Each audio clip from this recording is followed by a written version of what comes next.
Karibu sana katika taarifa za Mwananchi Digital, na mimi ni Hamisi. Niliamua kuletea ripoti hii kutoka Dodoma, ambako leo Aprili 5, 2025, Rais wa Jamhuri ya Muungano wa Tanzania Daktari Samia Suluhu Hassan amezindua jengo kubwa la Mahakama Kuu ya Tanzania, jengo ambalo serikali ya Tanzania imetumia kiasi cha shilingi bilioni 185.4 sawasawa na dola za Kimarekani milioni 60 ili kukamilisha majengo matatu yenye ukubwa wa square mita 63,240. Hii na kufanya kuwa jengo nambari 6 kwa ukubwa duniani na jengo la kwanza kwa ukubwa barani Afrika kwa majengo ya mahakama.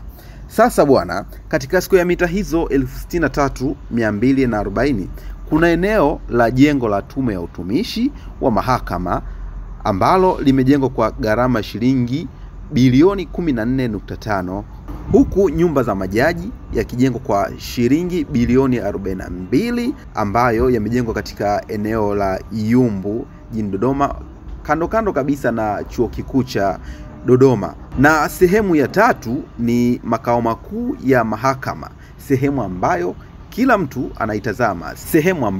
mtu anaitazama kwa uzuri wa jengo hili, kwa sababu hapa ni sehemu ya mbele ambayo inaonyesha thamani halisi ya fedha ambazo zimetumiwa na serikali. Eneo hili limejengwa na mkandarasi CRJE Afrika Mashariki kwa gharama ya shilingi bilioni 129.74 na kuweka hesabu sawa za dola milioni 60 za Kimarekani.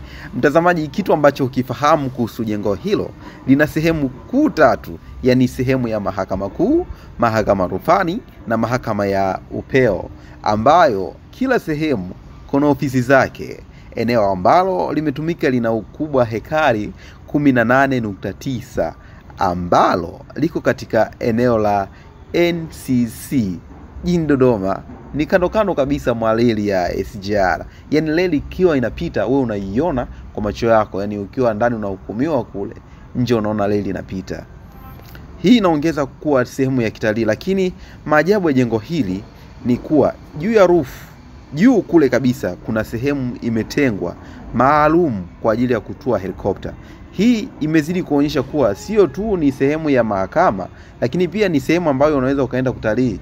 Mtazamaji, huu ni mwanzo tu, hatuwezi kuishia hapa. Tutaenda kukuonyesha hatua kwa hatua ndani ya jengo hili kubwa barani Afrika na jengo la 6 kwa ukubwa duniani.